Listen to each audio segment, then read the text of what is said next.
In today's video, we're going to discuss some NHL trade rumors, most of the information coming from TSN's insider trading with Darren Dreger and Pierre LeBrun. This latest round of information discusses whether or not Sergei Bobrovsky would be willing to waive his no-trade clause to leave Columbus. Plus, could the Maple Leafs actually consider trading Jake Gardiner? Obviously, Jake Gardiner is getting a lot of boos from Leaf fans, so I want to discuss that situation and if he could actually be traded or not. Plus, some other players I want to touch on include Pittsburgh's Derick Brassard, Carolina's Michael Ferland, and others. We'll discuss all that coming up next.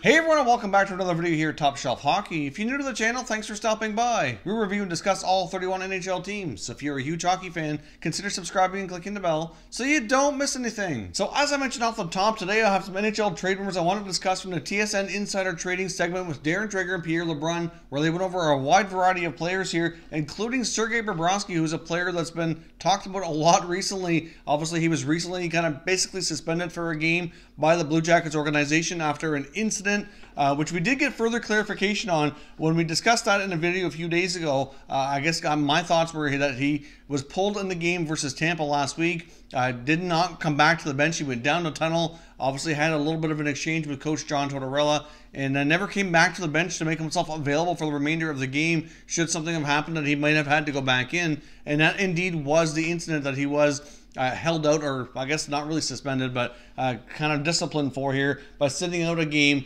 afterwards. So that was the situation. Of apparently they've resolved things internally, and I guess they're all ready to move on. But there's still lots of chatter about his future with the Columbus Blue Jackets. We finally did get some clarification on some of the things that Bobrovsky had to say back when training camp first opened up. As most of you probably recall, back in training camp, players like Bobrovsky and Panarin with the Blue Jackets were both interviewed, kind of asked them what their long-term future with the Blue Jackets, considering they're very important members of the team, play huge roles, and they're also pending UFAs. Now, Sergei Bobrovsky basically said that management was aware of his future plans, and that he didn't want to discuss anything further than that. That management knew what he wanted to do, and that's where he left it. When he was asked about his future with the Blue Jackets, he basically said, "I'm here today," and really wouldn't commit to anything beyond that. And it wasn't even clear if he was going to make it through the season or not. But now the information from TSN's Insider Trading segment here indicates that basically Bobrovsky and his agent indicated to Columbus during the last offseason that he more than likely wasn't interested in signing an extension,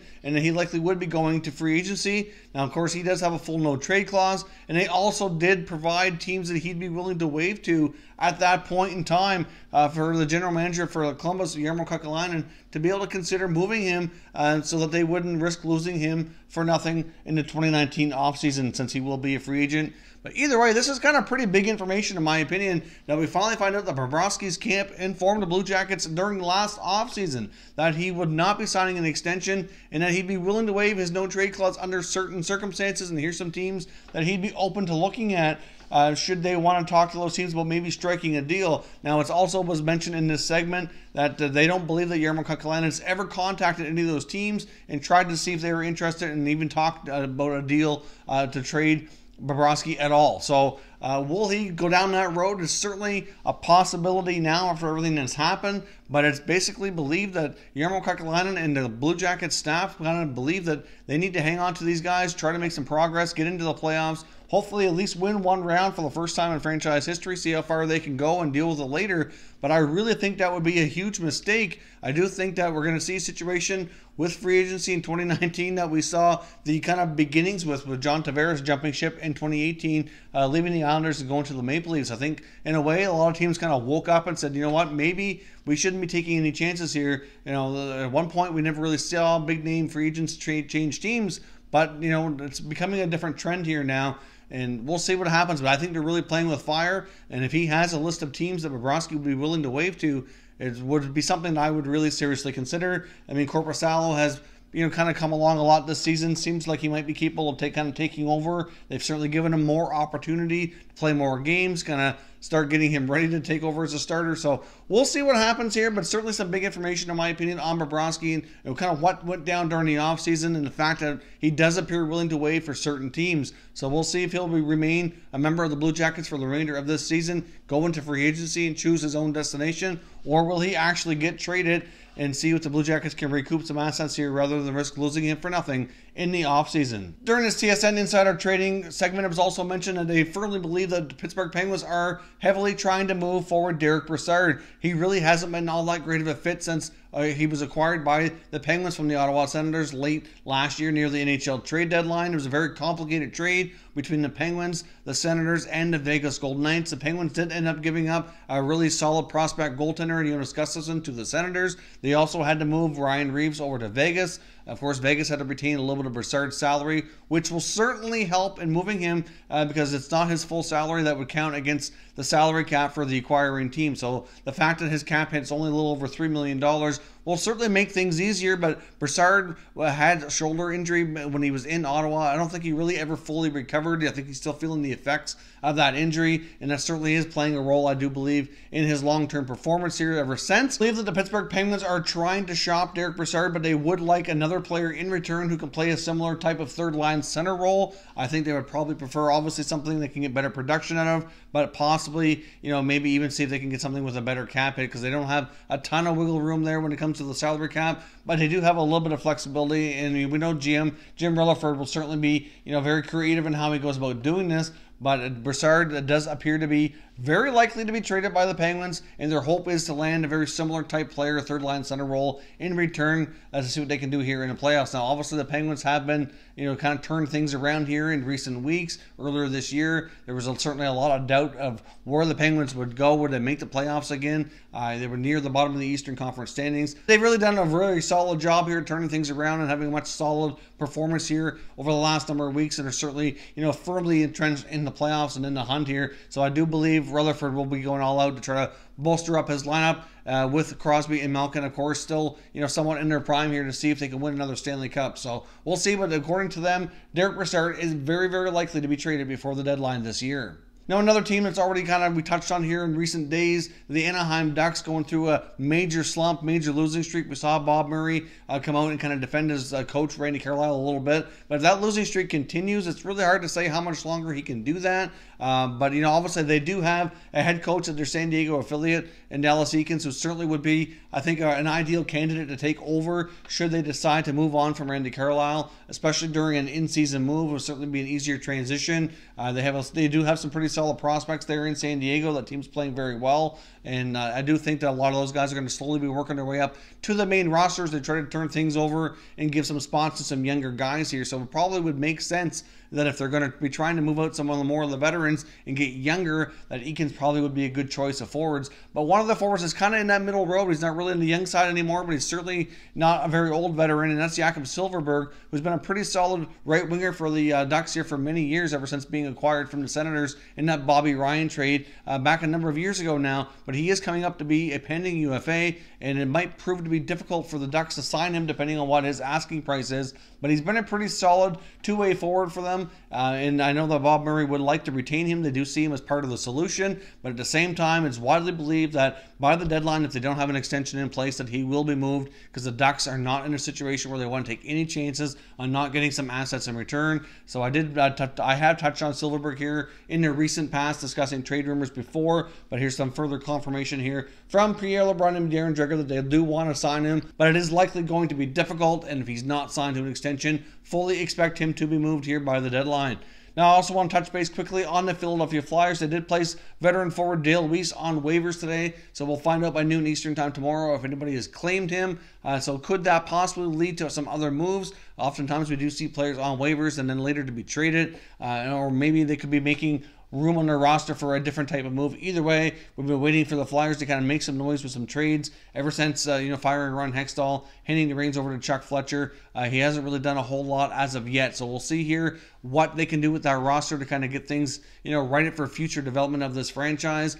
So we'll see what happens here with Weiss, but could that possibly be leading to some additional moves? We know Wayne Simmons is a name that's been widely discussed about possibly being traded. I do think the odds of him being moved are quite high, and we'll see what happens here. There was a false rumor going around Twitter as well about a trade that was posted through a TSN account. At least it was looked to be a TSN account. It was not a legitimate, actual thing. Somebody photoshopped the information and tried to portray it as coming directly from TSN, saying that it was on their site for a matter of minutes and was deleted. It never happened. So if you do see anything going around about that in a Wayne Simmons trade to the Leafs, then certainly ignore that. It was just somebody playing around on Photoshop, messing around. So we'll see. Not to say that it couldn't happen, but I don't think that's very likely. But that's certainly a good segue to go over to the Toronto Maple Leafs. As we know, the Colorado Avalanche defeated the Leafs the other night on home ice, and we saw the Boo Birds out really not being pleased with defenseman Jake Gardiner. Gardiner took a lot of criticism for that game and how he played and some of the turnovers. And some of it probably is deservedly so, but at the same time, is getting pretty far here to boo him. And a lot of people attacking him on social media, saying how bad he sucks and that he needs to go and whatever. And you know what? Jake Gardiner certainly had his moments with the Leafs where he's had some glaring turnovers that lead to some big goals. Game 7 against the Bruins, he was a -5. There's lots of history there with the Leaf fans being frustrated with Jake Gardiner, but something you do need to keep in mind here is that he's definitely a top 2 defenseman on that team, and he likely isn't going anywhere. Now, this was also a player discussed in this TSN Insider Trading segment with LeBron and Dreger, and of course, they believe that the Maple Leafs are still pretty high on Gardiner and will use him as their own rental instead of going out to acquire somebody else, because if they trade Jake Gardiner, they certainly need to bring in somebody else. And even though he's not the greatest defensively, he's certainly a good puck-moving defenseman, a pretty solid 50-point guy. He's going to end up getting paid at least $6 million as a free agent, so he likely will prove difficult for the Leafs to re-sign, given the contracts they're likely have to hand out to Marner, Matthews, etc., Kapanen as well. So it's going to prove difficult for them to keep him, but you never know. But if their blue line is certainly, I think, fair to say, the weak link of the team. And if they're going to add for the playoff run, subtracting Gardner doesn't make sense. I do understand to a degree Leaf fan frustrations with this player, but at the same time, I think they're being a little harsh on him myself, just because there's plenty of other players not playing well in recent weeks here for the Leafs, and in that game against Colorado, he certainly wasn't the only one making mistakes. But I think it's just a combination of the history with Gardner and other games where he's had bad play that have led to losses and goals against, etc. But based on what's believed from Kyle Dubas and company, it looks as though the Leafs want to add, not subtract, and that regardless of the situation with his contract and his play, he's still a top defenseman for them, and somebody's going to play those minutes and be able to play the offensive role as well, which he certainly is a key part of. So we'll see what happens here with Jake Gardiner, but I don't expect him to be going anywhere. I do think it would prove difficult for them to re-sign him, but it's widely believed that the Maple Leafs are willing to move some prospects. Their first-round pick from 2019 is certainly in play here as well, and they do want to add some depth, mostly on the blue line, potentially at forward as well, in order to kind of deepen their team a little bit for a playoff run. And as we've seen here, we've kind of seen two versions of the Leafs this year. The first couple months of the year, they were firing on all cylinders, scoring tons of goals. Obviously, their power play was clicking at an extremely high rate. But recently, they've struggled to kind of fall into the point now where they're kind of getting lumped into a group of teams like the Bruins and the Canadiens that are trying to track them down in the Atlantic Division, and they're kind of going to end up being in a battle here unless they can get on a winning streak again, where they're kind of battling for between that number 3 spot, number 2 spot, and wild card spot. There's a bunch of teams kind of caught up and kind of lumped together, so they're kind of end up in a dogfight here. If they can get themselves on a winning streak again and kind of pull ahead, they're going to give themselves some breathing space. But, really the only team in that division that's kind of pulled away and has some breathing room is Tampa. Otherwise, it's starting to tighten up here again as we head into the home stretch of games. But it's widely believed, like I said, the Leafs, they're certainly well open to trading the 2019 first-round pick. Maybe some of their younger players, but they don't really want to take off of this roster. I mean, obviously, if the right deal comes along, I'm sure they'd consider it. But it's certainly not in their plans at this time. So I don't see Jake Gardiner going anywhere. He will finish the season in the Leaf more than likely, and likely depart via free agency this summer, as they probably prove too expensive for them to re-sign him. The Insider Traders segment also discussed Carolina Hurricanes forward Michael Ferland's been getting a lot more attention lately. Obviously, like I said, he's got some offensive abilities, but he's certainly, a very gritty player. He's had some pretty decent fights lately that's drawing a lot of attention, and it is widely believed that he is on the market. The Carolina Hurricanes, I think, probably to a degree, would like to re-sign him, but are not going to risk losing him for nothing. Might prove to be too much of an asking price for what he's looking for after having a pretty solid start to the year. So we'll see, but Ferland's certainly a player to keep your eye on as well. As I mentioned before, he's certainly a player that is, in play, and it's just confirmed here once again on this Insider Trader segment that, basically he is likely to be moved, and the Carolina Hurricanes are actively listening and seeing if they can move him along, even though he has been a fan favorite in Carolina because of his strong play, scoring goals, fighting.